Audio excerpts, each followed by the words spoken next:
नमस्कार, आप देख रहे हैं खबर तो समझिए और आपके साथ मैं हूं विवेक। सबसे पहले बात उस खबर की जो सीधा आपसे जुड़ी हुई है, बिहार के 13 करोड़ लोगों से जुड़ी हुई है और हम बात कर रहे हैं जातीय जनगणना की, जिसका रास्ता पूरी तरह से साफ हो गया है।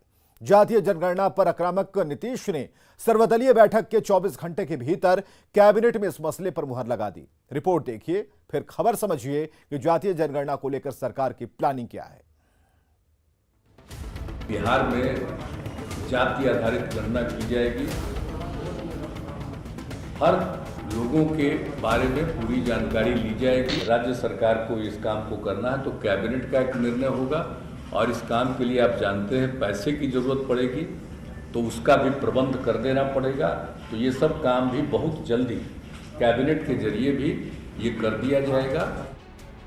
सर्वदलीय बैठक के 24 घंटे के भीतर जातीय जनगणना पर नीतीश कैबिनेट ने मुहर लगा दी। बुधवार की शाम तकरीबन 4 बजे सर्वदलीय बैठक हुई थी, जिसमें 9 दलों के नेता शामिल हुए थे। बैठक में जातीय जनगणना पर एक सुर में सहमति बनी थी। बुधवार को सर्वदलीय बैठक हुई और गुरुवार को जातीय जनगणना पर कैबिनेट ने मुहर लगा दी। जातीय जनगणना को लेकर सरकार का क्या प्लान है, उसे भी समझिए। सरकार खुद के खर्चे पर जातीय जनगणना कराएगी। जातीय जनगणना पर 500 करोड़ रुपए खर्च किए जाएंगे। सभी धर्मों की जातियों और उपजातियों की गिनती होगी। 8 महीने के अंदर जातीय जनगणना पूरी कर ली जाएगी। कई स्तरों पर जातीय जनगणना होगी। सामान्य प्रशासन को मुख्य जिम्मेदारी दी जाएगी। जिला स्तर पर जिला पदाधिकारी इसके लिए जिम्मेदार होंगे। पंचायत स्तर पर भी जिम्मेदारी तय होगी। पंचायत स्तर एवं उच्चतर स्तरों पर विभिन्न विभागों के अधीनस्थ कार्य करने वाले कर्मियों की सेवाएं इस कार्य हेतु ले सकेंगे। जाति आधारित गणना के दौरान आर्थिक स्थिति के सर्वेक्षण का भी प्रयास किया जाएगा और इस काम के लिए जाति आधारित गणना के क्रियान्वयन के लिए 500 करोड़ रुपए का व्यय जो अनुमानित है, इसका प्रावधान बिहार आकस्मिकता निधि से किया जाएगा। मतलब साफ है कि जातीय जनगणना पर नीतीश कुमार बेहद आक्रामक है। पटना से न्यूज़ 18 के लिए संजय कुमार की रिपोर्ट।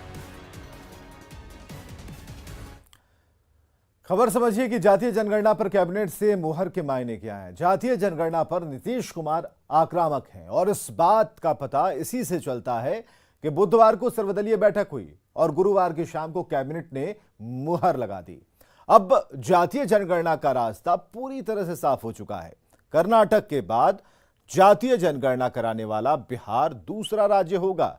जातीय जनगणना की पूरी प्लानिंग भी सरकार ने कर ली है। गणना कराए जाने में 8 महीने का समय लगेगा और प्रक्रिया पूरा होने के बाद आंकड़ों को प्रकाशित किया जाएगा। कई स्तरों पर जातीय जनगणना होगी। सामान्य प्रशासन को मुख्य जिम्मेदारी दी जाएगी। जिला स्तर पर जिला प्रशासन इसके पदाधिकारी होंगे और पंचायत स्तर पर भी जिम्मेदारी तय होगी। अब यह गणना के लिए 500 करोड़ रुपए का प्रावधान किया गया है, जो बिहार आकस्मिक निधि से किया जाएगा। यह जानकारी थी इसके बारे में। आगे बढ़ते हैं। क्या बिहार में बालू माफिया और पुलिस की मिलीभगत है? क्या बिहार में क्राइम और करप्शन का काला खेल चल रहा है? क्या पुलिस जानबूझकर बालू का अवैध खनन नहीं रोक रही? यह सवाल इसलिए है क्योंकि न्यूज़ 18 के कैमरे में कुछ तस्वीरें कैद हो गई हैं।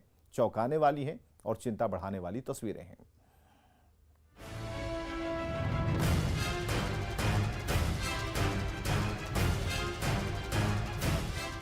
सरेआम पीले सोने की लूट मची है।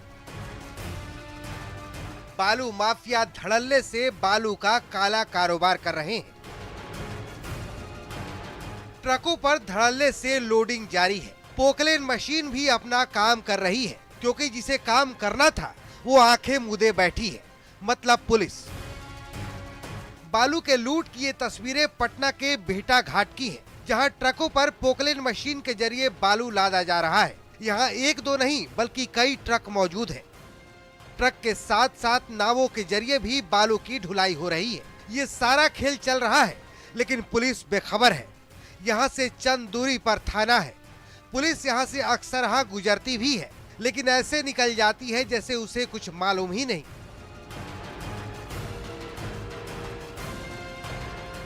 ये दो तस्वीरें क्राइम और करप्शन की पूरी कहानी बयां कर रही हैं। गौर से देख लीजिए।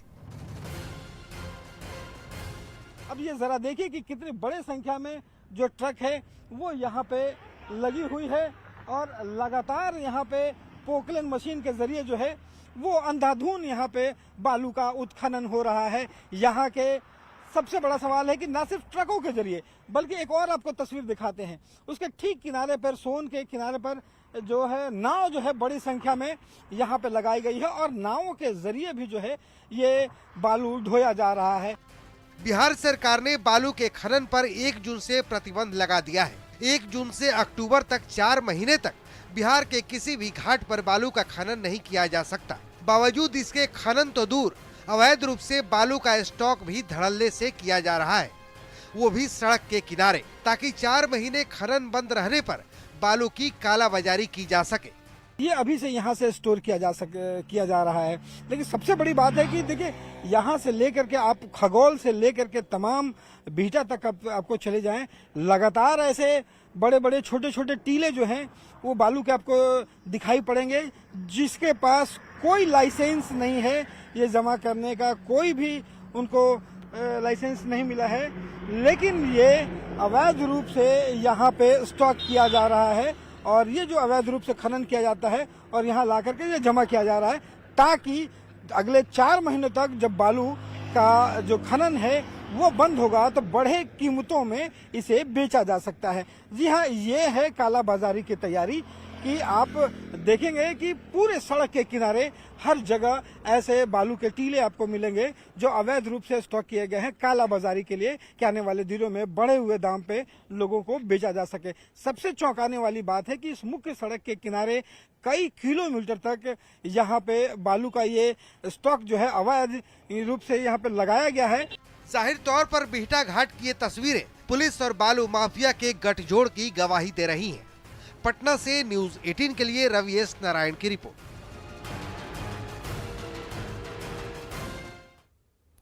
खबर समझिए कि बालू पर सरकार ने प्रतिबंध क्यों लगाया है। एनजीटी के प्रावधानों के तहत बिहार में 1 जून से अगले 4 महीने तक बालू खनन का काम नहीं होगा। सरकार के प्रतिबंध लगाने के पीछे 2 कारण हैं। पहला कारण, ये अवधि बिहार में मानसून की होती है, नदियों में पानी काफी होता है, इसके कारण खनन बंद कर दिया जाता है। जो दूसरी बड़ी वजह है वो ये है कि इसी अवधि में नदियों में बालू का पुनर्भरण होता है, यानी कि बालू उसमें आता है। नदियों से जितनी मात्रा में बालू का खनन होता है मानसून की अवधि में वो भर जाता है, यानी एक तरह से कम हुए बालू की भरपाई होती है। यह पर्यावरण और जलीय जीवों के संरक्षण के लिहाज से जरूरी है। अब रोक के बावजूद बालू माफिया अवैध खनन कर रहे हैं। सवाल है कि क्या पुलिस की मिलीभगत से यह काम हो रहा है? क्या बालू माफिया से पुलिस मिली हुई है? ऐसा हम इसलिए कह रहे हैं क्योंकि यह साफ हो चुका है। अधिकारियों से साठगांठ कर माफिया बालू का खेल करते हैं। भ्रष्ट अधिकारियों के खिलाफ शिकंजा कसा जा रहा है। बालू कांड में अब तक करीब 40 से अधिक अफसरों पर एक्शन हो चुका है। 4 सितंबर को डीएसपी पंकज रावत के घर रेड हुई थी। पटना से लेकर हरियाणा तक में प्रॉपर्टी भी सामने आई। बालू माफिया से साठगांठ के आरोप में 4 डीएसपी निलंबित कर दिए जा चुके हैं। बालू मामले में 2 जिलों के एसपी पर कार्रवाई हुई है। भोजपुर, औरंगाबाद के तत्कालीन एसपी को निलंबित किया गया है। आगे बढ़ते हैं। जाहिर तौर पर पुलिस की साठगांठ से बालू का अवैध कारोबार चल रहा है, क्राइम में इजाफा हुआ है, लेकिन बिहार के डीजीपी ऐसा नहीं मानते। डीजीपी बिहार को लगता है कि क्राइम बढ़ ही नहीं रहा बल्कि कम हो रहा है।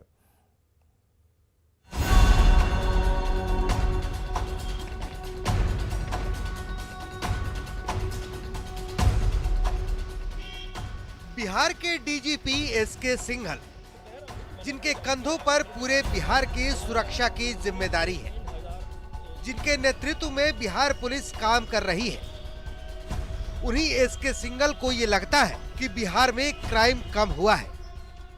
मैंने आपको अभी गिनाया, मर्डर की बात कर रहे हैं। 2019 में 3100 से ज़्यादा मर्डर हैं, 20 में 3100 से ज़्यादा मर्डर हैं, 21 में 2800 मर्डर। तो ये जो 2800 का 3100 का 300 मर्डर भी अगर कम हुए तो इसमें पुलिस की पूरी मेहनत तभी कम हुए हैं ना, ये तो कैसे हो जाएंगे। डीजीपी ने अपनी बात को साबित करने के लिए 3 साल का आंकड़ा भी दिया। आंकड़ों के मुताबिक 2019 में 3100 से ज्यादा मर्डर हुए, 2020 में 3100 से ज्यादा मर्डर हुए, लेकिन 2021 में 2800 लोगों की ही हत्याएं हुई। यानी पिछले 2 सालों के मुकाबले उनके कार्यकाल में 300 कम हत्याएं हुई हैं। डीजीपी साहब की नजर में हत्या के मामलों में 300 की कमी पुलिस के लिए बड़ी उपलब्धि है। लेकिन सवाल है कि एक साल में 2800 लोगों की हत्या क्यों हुई? इसका जवाब कौन देगा? शायद इन 2800 मर्डर को डीजीपी साहब इक्का दुक्का घटना मानते हैं। आप बताइए किस हेड में वो लोग बात कहते हैं? ये इक्का दुक्का क्राइम से या गंभीर क्राइम से भी हम ये निर्णय नहीं ले सकते कि हाँ जी क्राइम जो है वो बढ़ गया है। वो तो टोटल करके हम बताएंगे आपको। अभी चंद दिनों पहले पटना में पूर्व विधायक के 2 भाइयों को दिन दहाड़े गोली मार दी गई। ये कोई एकमात्र घटना नहीं है। आए दिन बिहार के अलग अलग इलाकों से हत्या लूट की न जाने कितनी घटनाएं सामने आती हैं। बावजूद इसके छपरा में समीक्षा बैठक के बाद बिहार के डीजीपीएस के सिंघल के इस बयान पर बिहार की जनता क्या सोचती है, ये हम उन पर छोड़ते हैं। न्यूज़ 18 के लिए छपरा से संतोष गुप्ता की रिपोर्ट।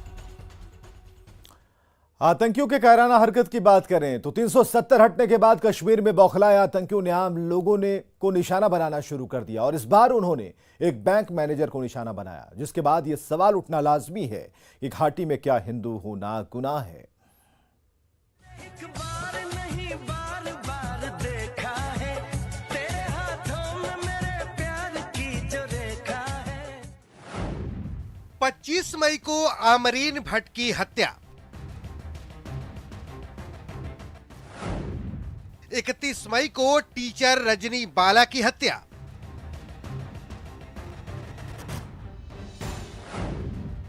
2 जून को बैंक मैनेजर की हत्या। जम्मू कश्मीर के कुलगाम में गुरुवार को एक आतंकी आराम से बैंक में दाखिल होता है। आतंकी इधर उधर देखने के बाद बैंक के अंदर घुसता है, काउंटर पर पिस्टल लेकर आता है और बैंक मैनेजर विजय कुमार की गोली मारकर हत्या कर देता है। हत्या की वारदात का पूरा वीडियो सामने आया है। मैनेजर विजय कुमार राजस्थान के रहने वाले थे और मोहनपुरा ब्रांच में कार्यरत थे। जम्मू कश्मीर में पिछले 1 महीने में 6ठा टारगेट किलिंग का ये मामला सामने आया है। कायर पाकिस्तानी दरिंदे, दहशतगर्द कायर आतंकवादियों को जमीन के पाताल से भी निकाल कर इनको मौत के घाट उतारेंगे और इनको इनके पापों की सजा जो इनको मिलनी चाहिए वो जरूर देंगे। जम्मू कश्मीर में हिंदुओं की चुन चुन कर की जा रही हत्याओं ने सरकार की चिंता बढ़ा दी है। गृह मंत्रालय में बैठकों का दौर शुरू हो गया है। इसी कड़ी में गृह मंत्रालय में बेहद अहम बैठक हुई, जिसमें गृह मंत्री अमित शाह, राष्ट्रीय सुरक्षा सलाहकार अजीत डोभाल के अलावा रॉ के चीफ भी मौजूद रहे। Bureau report, news 18 network.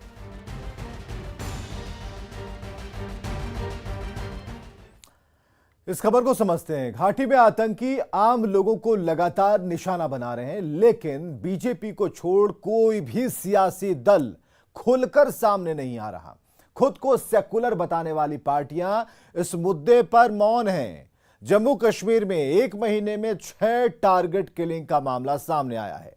पिछले 3 दिनों की अगर बात करें तो दूसरी बार है जब आतंकियों ने निशाना बनाया। ऑपरेशन ऑल आउट से आतंकी बौखला से गए हैं। आतंकी हिंदुओं में खौफ कायम करना चाहते हैं। आतंकियों ने नए तरह का हथकंडा अपनाया है। आतंकवाद के नए चैप्टर का नाम है टारगेट किलिंग। और पिछले साल 8 अक्टूबर को आतंकियों ने 2 टीचर की हत्या की थी। स्कूल में हर एक स्टाफ और टीचरों का पहचान पत्र चेक किया था। पहचान पत्र देखने के बाद गोली मारी गई थी।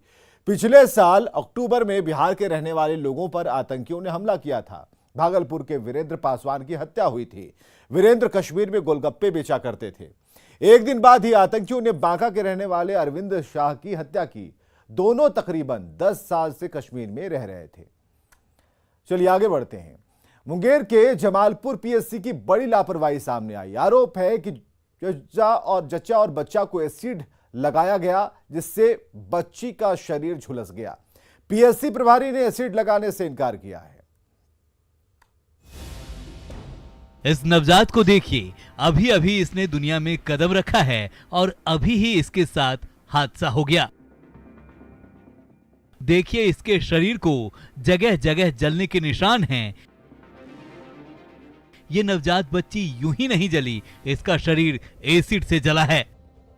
तस्वीरें मुंगेर के जमालपुर पीएचसी की है। बच्चे की मां का कहना है कि प्रसव के बाद एएनएम ने एक बोतल में रखे लिक्विड से बच्चे और उसके शरीर को साफ किया, जिसके बाद तेज जलन हुई और बच्ची रोने लगी, साथ ही शरीर पर छाले पड़ने लगे। इसके बारे में बताने पर दोनों को इलाज के लिए सदर अस्पताल रेफर कर दिया। पीएचसी जमालपुर पीएचसी में वहाँ पे जन्म के दौरान है ना, तेल से जो साफ किया जाता है उस जगह पे वो एसिड से साफ कर दी। जब एसिड से साफ कर दी तो हमको बोले कि बहुत जलन हो रहा है, आप लोग क्या लगा दिए। तो वो हमको छोड़ के फिर बच्चे पे ध्यान दी और बच्चा को मतलब पूछ पाछ करके उसको आगे कर दी। हालांकि सिविल सर्जन ने एसिड लगाए जाने से इनकार करते हुए कहा कि बच्ची को तेल लगाया गया है, जिसकी वजह से रिएक्शन हुआ है। मामला तो है एसिड नहीं, लेकिन जहां बच्चा को तेल लगा वहां रिएक्शन हो गया, उस पे थोड़ा घाव हो गया। अब सवाल है कि अस्पताल में एसिड क्यों रखा गया था?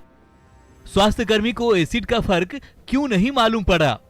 परिजन झूठ बोल रहे हैं या प्रबंधन लीपापोती कर रहा है? न्यूज 18 के लिए मुंगेर से अरुण शर्मा की रिपोर्ट। मांडर विधानसभा सीट पर हो रहे उपचुनाव में कांग्रेस उम्मीदवार शिल्पी नेहा तिर्की मैदान में हैं और उन्होंने नामांकन कर दिया है। गठबंधन की उम्मीदवार शिल्पी नेहा तिर्की के नामांकन में मुख्यमंत्री हेमंत सोरेन और उनके साथ कांग्रेस कोटे के सभी मंत्री और विधायक शामिल हुए। नामांकन के बाद कांग्रेस उम्मीदवार ने मांडर की जनता से बेटी को सहयोग करने और पिता के खिलाफ की गई कार्रवाई को जीत से जवाब देने का आह्वान किया।